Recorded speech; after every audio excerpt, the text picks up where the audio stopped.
Praktik aborsi ilegal dalam sebuah rumah di Kompleks Jakarta Timur terbongkar. Praktik ilegal ini diketahui warga setempat usai penggeledahan yang dilakukan kepolisian sebanyak 3 kali.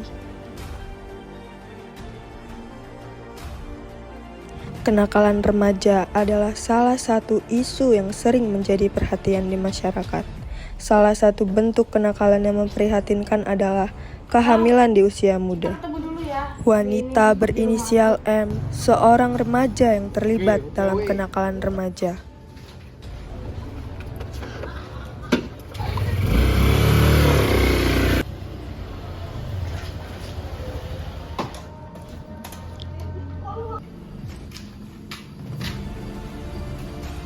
Baca.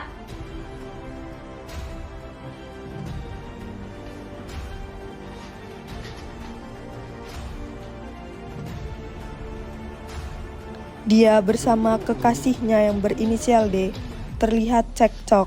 Setelah perdebatan tersebut, mereka merencanakan mengaborsi janin yang dikandungannya tersebut. Bersama sang kekasih, M mendapatkan informasi dari media sosial di Facebook tentang klinik aborsi tersebut.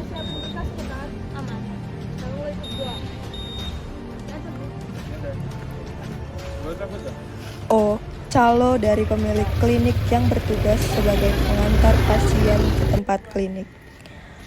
Pengantaran hanya boleh mengantar pasien yang akan diaborsi saja, dan tidak perlu masuk atau mendampingi yang akan diaborsi.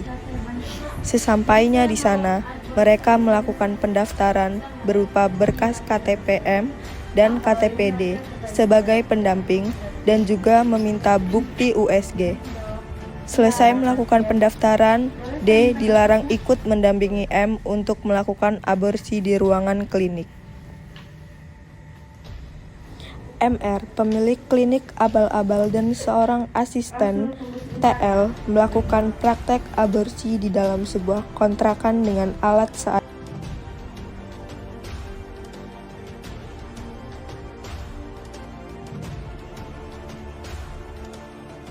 Tujuan dari praktik ini mengeluarkan janin dari pasien dengan tega dan tanpa mengingat hak asasi manusia itu sendiri.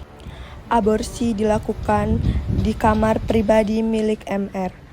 Dengan menggunakan alat-alat yang seadanya, mereka tega mengeluarkan janin tersebut dengan ilegal. Setelah selesai melakukan aborsi, janin dibuang di lubang pembuangan air yang ada di kamar mandi.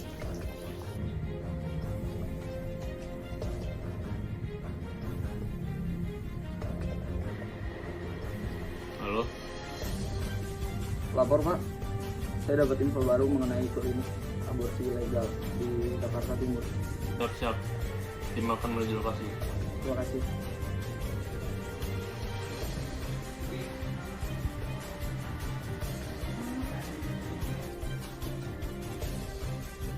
Misi. Ya. Setelah praktik ilegal ini diketahui, polisi melakukan survei dengan menyamar sebagai pelanggan di klinik tersebut. Syarat-syaratnya data diri, KTP, dan hasil USG. Baik, saya dari pihak kepolisian.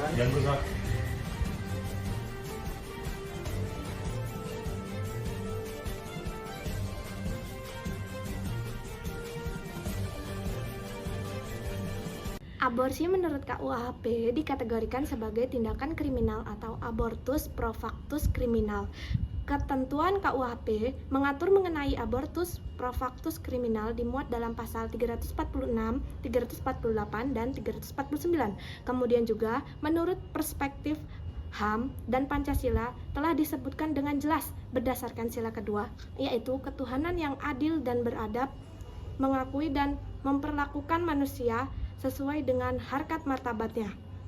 Lalu, apa itu HAM? Manusia dianugerahi hak-hak yang sangat mendasar dan hak-hak tersebut melekat dalam diri setiap manusia. Itulah yang dinamakan hak asasi manusia. Seperti tertuang dalam UU nomor 39 tahun 1999 tentang HAM disebutkan bahwa hak asasi manusia adalah hak yang melekat pada hakikat dan keberadaan manusia sebagai makhluk Tuhan Yang Maha Esa. Pada pasal 75 ayat 1 Undang-Undang Nomor 36 Tahun 2009 tentang Kesehatan yang menyatakan bahwa setiap orang dilarang melakukan aborsi. Pelanggaran ini juga mengabarkan bahwa pada hakikatnya setiap ciptaan Tuhan memiliki hak untuk hidup dan bertahan hidup. Sementara itu, sanksi pidana bagi pelaku aborsi ilegal diatur dalam pasal 194 Undang-Undang Nomor 17 Tahun 2023 tentang kesehatan yang menyebutkan setiap orang yang dengan sengaja melakukan aborsi tidak sesuai dengan ketentuan sebagaimana yang dimaksud dalam pasal 75 ayat 2 dipidana dengan pidana penjara paling lama 10 tahun dan denda paling banyak 1 miliar. Aborsi dalam konsep hukum berkaitan dengan nilai-nilai moralitas yang menjadikan aborsi bukan sekedar bertentangan dengan hukum positif negara, akan tetapi juga bertentangan dengan nilai-nilai etika dan moral.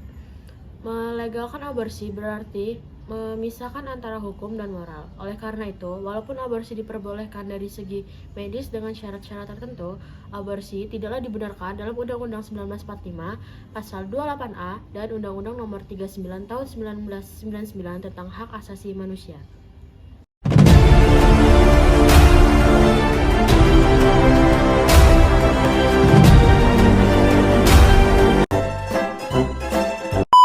Tiga.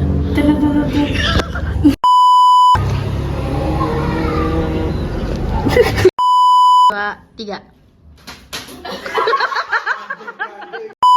Dua, tiga. Dah. Tiga. Polisian. Jangan bergerak.